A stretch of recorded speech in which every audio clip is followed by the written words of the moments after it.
نام محمد عامر ہے، والدہ کا نام کلثوم بی بی، اور میں 2 سال سے بیمار رہتا ہوں. اب کچھ زیادہ بیمار رہنے لگا ہوں، دن بہ دن کمزور ہوتا جا رہا ہوں، جسم کا گوشت خشک ہوتا سوکھتا جا رہا ہے. تو اس کے لیے پلیز کوئی روحانی علاج کروا دیں. آپ کو چاہیے عامر بھائی، آپ روزانہ بلا ناغہ 9 مرتبہ اللہ تبارک و تعالی کا یہ صفاتی نام یا کبیرو یا کبیرو یا کبیرو 9 مرتبہ پڑھ کر اپنے اوپر دم کر لیں. انشاءاللہ عز و جل بہت جلد آپ کی طبیعت بہتر ہو جائے گی اور صحت یاب ہو جائیں گے.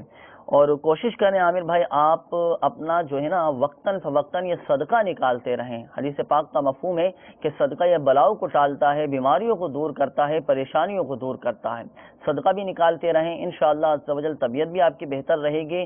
دن بہ دن جو آپ کو کمزوری بڑھتی جا رہی ہے وہ کمزوری بھی دور ہو جائے گی. صلو علی الحبیب صلی اللہ تعالی علی محمد. مجھے اپنی اور ساری دنیا کے لوگوں کی اصلاح کی کوشش کرنی ہے.